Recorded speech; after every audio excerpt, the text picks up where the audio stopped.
Hello everyone, this is the Bearded Historian on TikTok, and I'm going to be reading a poem that I recently wrote for all of you, and I call this one, Please, Just Listen.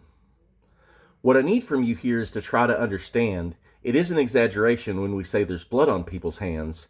It isn't just a fantasy, but it is a tragedy, and we truly wish you could comprehend the damage you do by the way you think and the people you condemn.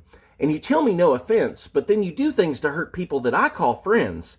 So we try to teach you the reality of the place you claim to love to live, that the America you knew wasn't history, but mythology. The reality is something we can't forgive.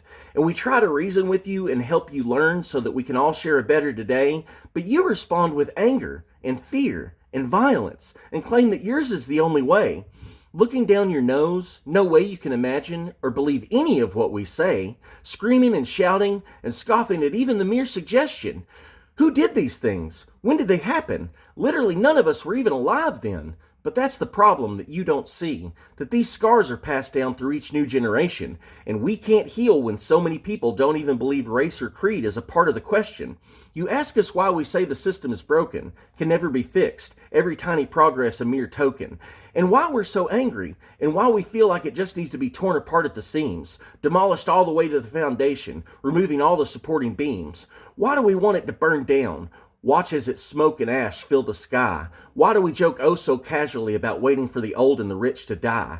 But when we answer, all we find is that you have another question, always another why. And no matter what we do, you just keep trying to brainwash this generation with the same lie.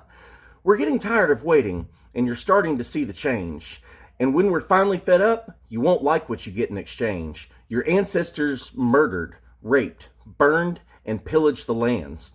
Forced people to move from places of lush green fields to places filled with desert sands. Then they enslaved people and used torture to force them to build their homes, leaving not just a trail of tears, but bodies, shattered dreams, and broken bones. Then they divided up the poor and every single group of people they didn't like, told us all that we were free, while doing everything they could to continue to own us all for life. But we're beginning to see the shackles, understand the bonds, and the way the cage was made. And no matter how you fight it, it's just a matter of time before we rise to each other's aid. And those of you who refuse to listen, refuse to change, to no pressure will you cave, it won't be long before we decide that the only place you belong is the grave.